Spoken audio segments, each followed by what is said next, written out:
En la lección anterior estuvimos nosotros estudiando lo relativo al lavamiento de los pies. Después de esto, del lavamiento de los pies, recordemos que nos hallamos ya en el día viernes, acorde al método judío de contar el tiempo. Es jueves en la noche, nuestro jueves en la noche, pero acorde al método judío es ya el viernes. El Señor Jesús procede entonces a identificar a aquel que lo va a traicionar. Y expone, como vamos a ver a continuación, el hecho de que es Judas quien lo va a traicionar. Vamos a empezar leyendo en Marcos capítulo 14, verso 17, donde dice: y cuando llegó la noche, vino él con los 12. Por eso decía hace un momento que ya nos encontramos en las horas de la noche. Ha terminado el jueves, ha empezado el viernes. Acorde, valga la redundancia, acorde al método judío de contar el tiempo. Llega la noche, viene él con los 12, y cuando se sentaron a la mesa, mientras comían, el Señor va a hacer entonces la declaración de que uno de sus discípulos lo va a traicionar. Al final se descubre quién es. Pero antes de llegar a esa parte final, porque estoy terminando ya la película, apenas iniciándola, nos dice en el verso 18, Marcos 14, 18, y cuando se sentaron a la mesa. Ahora, es importante que hagamos aclaración acerca de esto que nos dice Marcos 18, porque en realidad ellos no se sentaron a la mesa. La versión moderna, recuerda que este expositor que les habla usa como versión de referencia la Reina Valera de 1960. Ahora, leyendo Marcos 14 y 18 en otra versión, la versión moderna, mire cómo lo expresan. Y estando ellos reclinados y comiendo. La Reina Valera dice que se sentaron. La versión moderna dice diferente, dice que ellos se reclinaron. Reclinarse es diferente a sentarse. O leámoslo también en otra versión, la Biblia textual vierte en Marcos 14, 18 de esta manera. Y estando ellos reclinados a la mesa y comiendo. Ahora, ¿por qué digo que es importante aclarar lo que dice Marcos 14, 18? Porque es diferente a como lo expresan estas dos versiones que acabo de leer, a como lo dice la Reina Valera del 60. La imagen que ustedes están viendo en pantalla, pues nos ayuda a nosotros a entender cuál era la postura que los judíos tomaban cuando iban a la mesa a comer. Ustedes observan ahí que ellos se encuentran reclinados, no sentados, se encuentran reclinados sobre la mesa. La mano izquierda es la que ellos colocan como apoyo, ya sea en el cojín o en la mesa. Pero el señor Barclay, en su comentario de estos pasajes, nos ayuda a entender un poco más esta situación. Dice, el nuevo día empezaba a las 6 de la tarde. El nuevo día, o sea, pues eso quiere decir que terminando el jueves a las 6 de la tarde empezaba el viernes, acorde al método judío de contar el tiempo. Y cuando llegó la tarde de la Pascua, Jesús se sentó a la mesa con los 12. Solo había un cambio en el antiguo ritual que se había instituido en Egipto hacía muchos siglos, en la primera Pascua. La cena se había tomado de pie. La primera cena pascual se había tomado de pie. Pero aquello había sido a causa de la prisa, porque eran esclavos huyendo de la esclavitud. En tiempos de Jesús, presta atención a esta parte, dice el comentarista, en tiempos de Jesús, la norma era tomar la cena reclinados, porque eso era una señal de que eran libres con un hogar y un país propios. Entonces, había una variante. Como acabamos de leer aquí entonces, en Éxodo 12:11 leemos de la primera cena pascual, cuando ellos salieron de la esclavitud en Egipto. La tomaron de pie, la cena fue tomada de pie. Pero ahora, en los tiempos de Jesús, la norma era tomar la cena reclinados, no sentados, como lo vierte la Reina Valera del 60, sino reclinados. Ahora, la palabra griega empleada por Marcos, la palabra original es la que ustedes están viendo aquí en pantalla, anakeimai. Se sentaron a la mesa, esa es la palabra griega, la original. Señor Vine, en su diccionario de palabras del Nuevo Testamento, nos define el término y dice, literalmente, en el uso clásico, estar recostado, estar echado. Denota en el Nuevo Testamento reclinarse, recostarse ante la mesa. Volviendo, ahora teniendo presente pues lo que acabamos nosotros de leer aquí, no solamente el comentario previo, sino también dos versiones de la Biblia que nos dicen que se reclinaron, no que se sentaron, y la definición del término del señor Vine. Volvamos entonces al comentario del señor Barclay, donde dice, los judíos no se sentaban a la mesa, se reclinaban. La mesa era un bloque sólido, bajo, con una especie de sofás alrededor. Todo tenía una forma como de U, y el lugar del anfitrión era el centro. Los comensales se reclinaban sobre el lado izquierdo, descansando sobre el codo izquierdo y dejándose el brazo derecho libre para alcanzar la comida. Colocados de esa manera, la cabeza de cada uno estaba literalmente sobre el pecho del que estuviera reclinado a su izquierda. Jesús ocuparía el lugar del anfitrión en el centro del único lado hábil de la mesa baja. Para poder entonces nosotros gráficamente imaginarnos lo que acabamos de leer, volvamos a la imagen que les he estado presentando.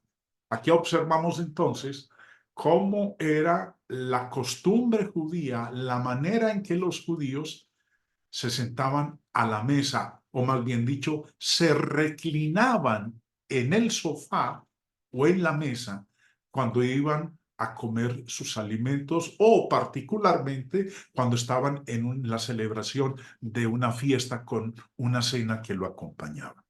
Ahora, esto es interesante explicarlo porque nos va a ayudar a nosotros a entender ciertas circunstancias que se presentaron durante esta reunión. Continuando con la lectura, dice Juan, capítulo 13, verso 21. Habiendo dicho Jesús esto, se conmovió en espíritu y declaró y dijo, de cierto os digo, que uno de vosotros que come conmigo me va a entregar. Aunque Jesús lo sabía de antemano, Esta conciencia no eliminó el dolor interior y la agitación de espíritu provocados por el hecho de que uno de los suyos lo traicionaría. Como vamos a ver a continuación, los discípulos van a comenzar a preguntarse quién de ellos estaría dispuesto a hacer algo tan cobarde. Ahora, este es un pasaje impactante porque en todo el rato de la conversación del Señor con sus discípulos, y como lo habíamos nosotros estudiado en la lección anterior, en el lavamiento de los pies, había un texto, había un pasaje de la Biblia desarrollándose en la mente del Señor Jesús. Él había dicho, uno de vosotros que come conmigo me va a entregar. Ahora, cuando leemos aquí, come conmigo, me va a entregar, y es casi repitiendo las mismas palabras que les había dicho a los discípulos en el lavamiento de los pies. El pasaje que está en la mente del Señor es el Salmo 41:9, donde dice, aún el hombre de mi paz, en quien yo confiaba, el que de mi pan comía, alzó contra mí el calcañar. Que dice el segundo renglón del Salmo 41, el que de mi pan comía, alzó contra mí el calcañar, está expresado por el Señor cuando dijo, uno de vosotros que come conmigo me va a entregar. Estas palabras no se le apartaban de la mente a nuestro Señor. Ahora continuemos. Lucas 22:21 dice, mas he aquí, la mano del que me entrega está conmigo en la mesa. Durante la comida, Jesús le dijo a los discípulos que uno de ellos lo traicionaría. Él les había hablado antes de su traición, pero debe haber sido como una bomba escuchar que uno de los suyos haría esto. El hecho de que Jesús les dijera de antemano que sabía lo que haría Judas es otra prueba de su deidad. Está mostrando uno de los atributos divinos y es la omnisciencia. El Señor lo sabe todo. Recordemos que esta traición fue determinada por la profecía. ¿Cuál profecía? La del Salmo 41. Una profecía declarada por David 1000 años antes de que ocurriera. Aún el hombre de mi paz, en quien yo confiaba, el que de mi pan comía, alzó contra mí el calcañar. Hubiera sido mejor si nunca hubiera ocurrido el nacimiento de este hombre, del que lo iba a entregar. Continuemos. Juan 13 dice en el verso 22. Entonces los discípulos se miraban unos a otros, dudando de quién hablaba. Y entristecidos en gran manera, comenzó cada uno de ellos a decirle, ¿soy yo, Señor? Los discípulos se entristecieron mucho y comenzaron a preguntar, ¿soy yo, Señor? Seguramente todos, excepto Judas, debieron haber sentido que no era posible que él fuera el destinatario del Señor. Lucas 22, verso 23. Entonces ellos comenzaron a discutir entre sí. ¿Quién de ellos sería el que había de hacer esto? Comenzaron a preguntarse entre ellos quién haría tal cosa. Ahora, observemos algo bastante interesante. Ellos no preguntaron, ¿es Judas? texto dice, comenzaron a discutir entre sí quién de ellos sería el que había de hacer esto. Ninguno dijo, es Judas. El hecho de que nadie señalara a Judas demostraba que Judas había actuado como un perfecto hipócrita. Continuando, dice Juan 13:23, y uno de sus discípulos, al cual Jesús amaba, estaba recostado al lado de Jesús. Ahora, como decía ahorita, entender la postura que se tomaba en la costumbre judía, en su cultura, cuando iban a la mesa a comer alimento, no dice que se sentaban, sino que se recostaban, se reclinaban. Aquí vemos entonces que el discípulo al que Jesús amaba estaba recostado al lado de Jesús. O sea, pues, él estaba a la derecha del Señor y recostado en el seno del Señor, en el pecho del Señor. Ahora, ¿quién era el discípulo al cual Jesús amaba? Bueno, la verdad es que nunca se dice el nombre de quién era el discípulo al que el Señor Jesús amaba, pero sí sabemos por varias referencias que era Juan, el hermano de Jacobo. Al final del Evangelio de Juan, en el capítulo 21, se nos hace referencia a este evento de Juan 13. Miren lo que dice el versículo 20. Volviéndose Pedro, vio que le seguía el discípulo a quien amaba Jesús, el mismo que en la cena se había recostado al lado de él y le había dicho, Señor, ¿quién es el que te ha de entregar?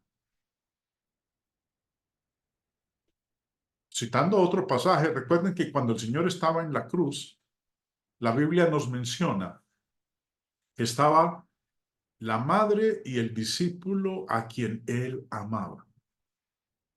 Y a la mamá le dijo, madre, he ahí tu hijo. Y al discípulo a quien él amaba, le dijo, hijo, he ahí tu madre. Y sabemos que ese discípulo era Juan. Entonces, el que estaba recostado al lado del Señor Jesús era Juan. Continuando, lo que vamos a ver a continuación es que el apóstol Pedro le hizo señas. Dice, a este pues hizo señas Simón Pedro para que preguntase quién era aquel de quien hablaba, porque el Señor no había dicho el nombre. Él entonces, recostado cerca del pecho de Jesús, le dijo, Señor, ¿quién es? Debido a la cercanía de Juan al Señor, Pedro le hizo señas para que fuera valiente y le preguntara a Jesús quién era el que iba a traicionar. Señor Barclay, hablando de este aspecto de que estaba recostado cerca del pecho de Jesús, hace este comentario. El discípulo al que Jesús amaba tiene que haber estado a su derecha, a la derecha del Señor, porque cuando se apoyaba con el codo en la mesa, tenía la cabeza sobre el pecho de Jesús. Recordemos que el mismo señor Barclay nos explicaba que los comensales, cuando llegaban a la mesa, se reclinaban y ponían el brazo izquierdo, el codo del brazo izquierdo sobre la mesa. Ahora, Juan, al estar recostado sobre el pecho del Señor Jesús y habiendo colocado su codo izquierdo, él estaba recostado sobre el lado derecho del Señor. Siguiendo, Marcos capítulo 14 dice el 20, versículo 20, él respondiendo les dijo, es uno de los 12 el que moja conmigo en el plato. Dijo, es uno. no identificó específicamente al traidor, sino dijo, es uno de los 12. Y añade algo más, a quien yo diere el pan mojado, aquel es. Ahora, me regreso al verso 20 de Marcos 14. Ahora, cuando él dijo, es uno de los 12 el que moja conmigo en el plato, trasladémonos a la manera como lo hacían los judíos. No era que a cada uno se le servía en un plato el alimento. No, había una especie de paila, bandeja, vasija, como usted la quiera llamar, en donde estaba lo que se iba a comer. Y todos cogían el pan y lo mojaban con lo que estaba en el plato. Ahora, si cada uno de los apóstoles hacían eso, entonces no había manera de identificar quién era el que lo iba a traicionar. Él dijo, es uno de los 12, porque todos metían el pan para mojarlo en lo que estaba en esa ponchera o en esa vasija donde estaba lo que ellos comían, o la sopa o la salsa que se había preparado para el Cordero de la Pascua. Ahora, el Señor ya habla con más detalle y dice en Juan 13:26, a quien yo diera el pan mojado, aquel es. Bueno, aquí entonces ya se pone un poquito diferente y se pueden dar cuenta quién es el traidor. A quien yo diera el pan mojado, aquel es. El señor Fred White, en su libro Usos y Costumbres de las Tierras Bíblicas. Por eso es importante a veces, para poder entender muchos eventos que nos menciona la Biblia, recurrir a cómo eran las costumbres de esos tiempos bíblicos.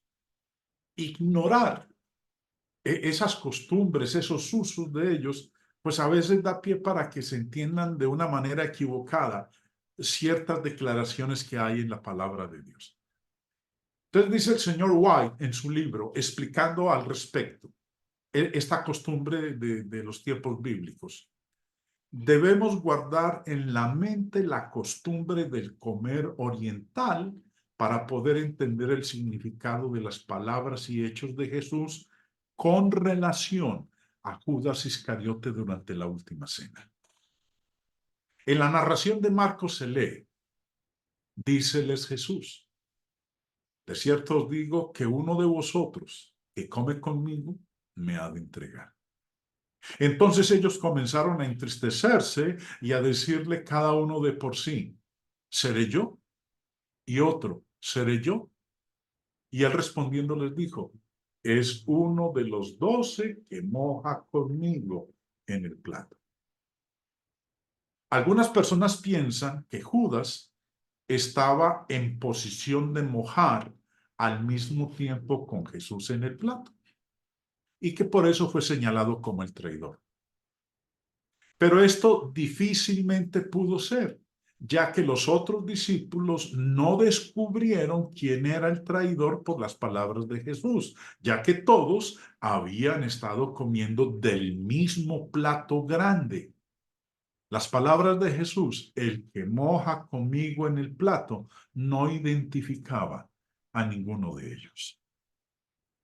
Todos ellos, al igual que Jesús, habían estado mojando la sopa en el plato con él. Jesús solo les informaba que uno de ellos que comía con él vendría a ser el traidor. Cristo, al dar la sopa a Judas, lo hacía con cierta costumbre oriental que aún se observa en los tiempos modernos. Juan reporta el hecho en la forma siguiente. Él entonces, recostándose sobre el pecho de Jesús, dícele, Señor, ¿quién es? Respondió Jesús, aquel es a quien yo diera el pan mojado, y mojando el pan, diólo a Judas Iscariote. ¿Qué se da a entender por la sopa? Es la migaja más sabrosa del pan que se sirve en una fiesta. Puede servirse en la cuchara de pan. Ahora, cuando digo en la cuchara de pan, es que se tomaba el pan y se le daba la forma de cuchara para poder depositar en él lo que se iba a comer. O se mojaba con la salsa que estaba en el plato, en ese plato grande. Puede servirse en la cuchara de pan, pero más frecuente lo toma él del plato con su pulgar y otro dedo, dándole directamente a uno de los huéspedes. Pero, ¿por qué se le da la sopa a uno de los huéspedes? Un nativo residente en las tierras bíblicas dice que ciertos pueblos allá tienen la costumbre de dar la sopa en la actualidad y describe el acto de manera siguiente. Para ellos es una muestra de especial respeto que el dueño de fiesta dé a los huéspedes algunas porciones de lo que tiene delante o insiste en poner bocados o sopas en sus bocas con su propia mano. Esto lo han hecho conmigo en varias ocasiones, cuando ciertamente la intención era honrar y manifestar buena voluntad. El significado de lo que Cristo hizo entonces era ciertamente tender su mano y amistad al mismo tiempo que iba a traicionar. Él se ha descrito como si Cristo dijera al traidor: Judas, mi discípulo, te tengo piedad infinita.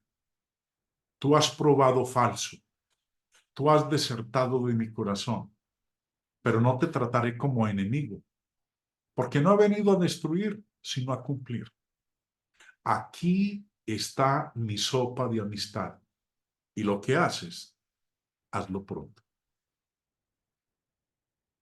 El plato era un plato grande lleno de hierbas amargas o de un caldo más parecido a una salsa compuesto de fruta triturada, de agua y vinagre, en que los comensales mojaban el pan.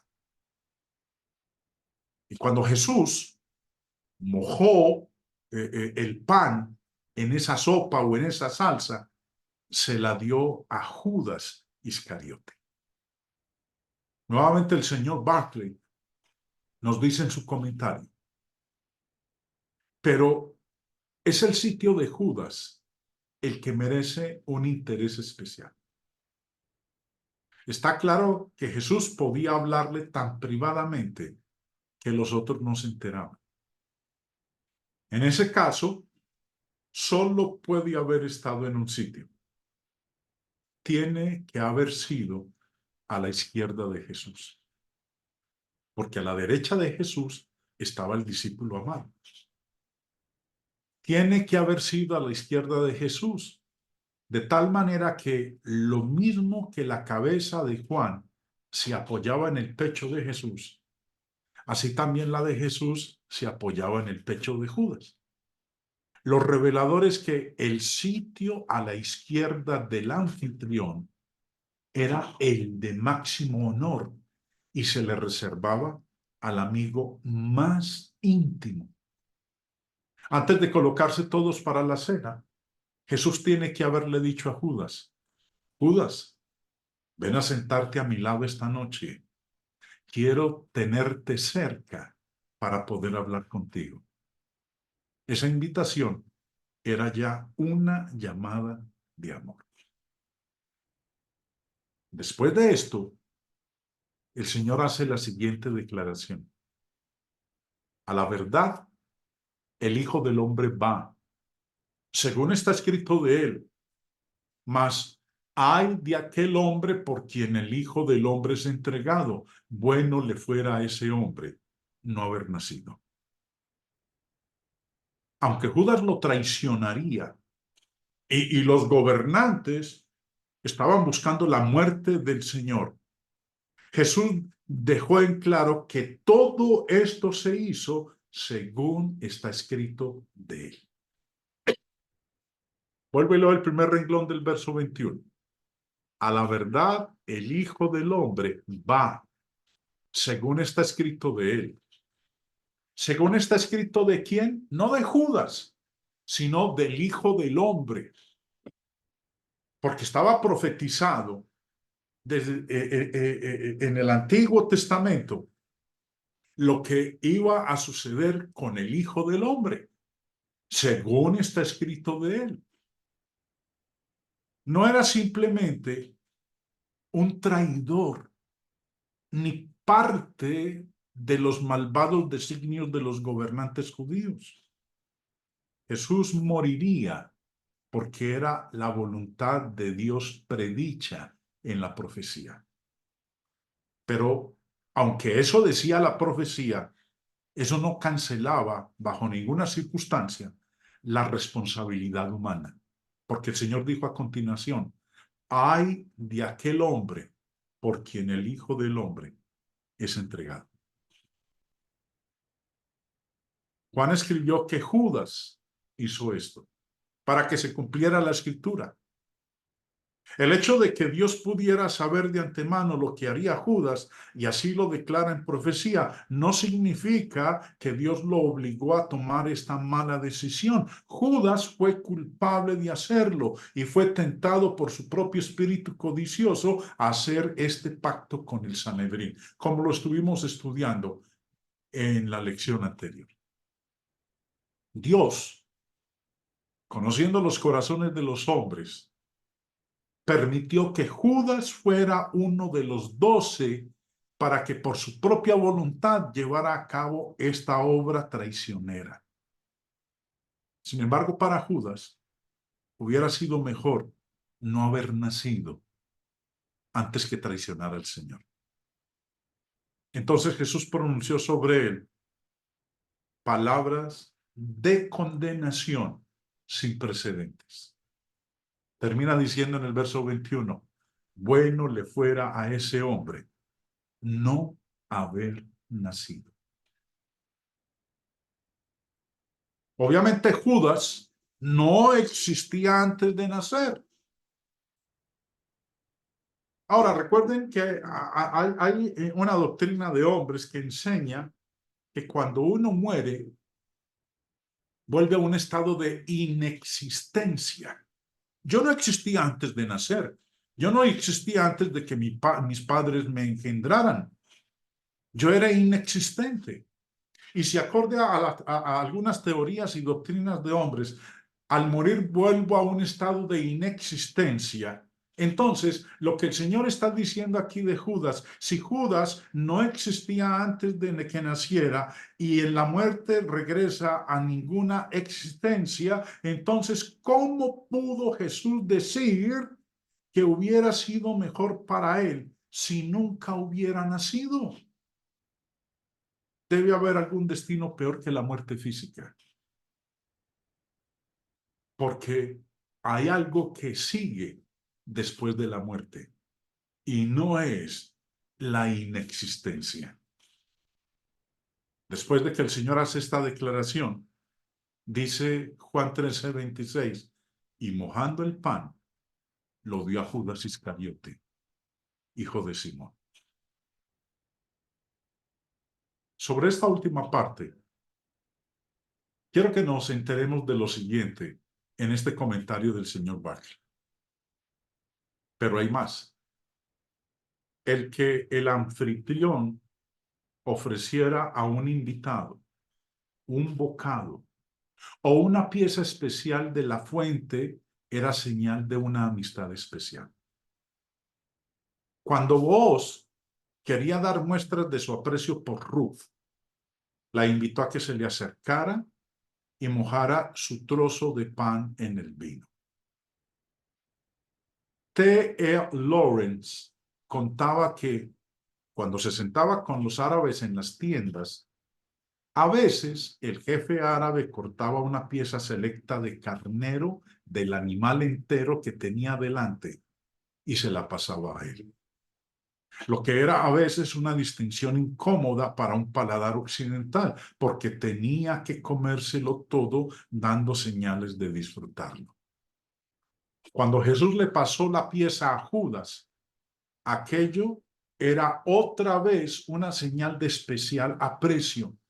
Y advertimos que hasta cuando Jesús lo hizo, los demás no se dieron cuenta de lo que significaban sus palabras. Lo que muestra bien a las claras que Jesús tenía costumbre de hacerlo y nadie se dio por sorprendido. Probablemente Judas ya había sido objeto de muestras de especial afecto por parte de Jesús. Y dice ahora, verso 27 de Juan 13, y después del bocado, Satanás entró en él. Entonces Jesús le dijo, lo que vas a hacer, hazlo más pronto. Después de darle el pan mojado, a Judas le dijo, lo que vas a hacer, hazlo más pronto. Pero los discípulos no entendieron eso que el Señor le dijo a Judas. Dice, pero ninguno de los que estaban a la mesa entendió por qué le dijo esto. Ahora, Judas ciertamente sabía, entendió lo que el Señor le estaba diciendo. Los discípulos seguían sin comprender nada. Ahora, ¿qué creyeron ellos que Jesús le estaba diciendo a Judas? Algunos pensaban, puesto que Judas tenía la bolsa, que Jesús le decía, compra lo que necesitamos para la fiesta o que diese algo a los pobres. Creían que Jesús estaba mandando a Judas a cumplir con las obligaciones de la fiesta.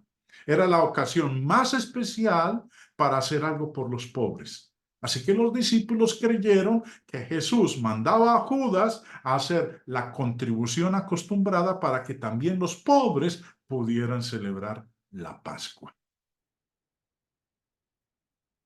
Después de esto, leemos en Mateo 26-25. Entonces respondiendo Judas, el que le entregaba, dijo, ¿soy yo maestro? Le dijo, tú lo has dicho.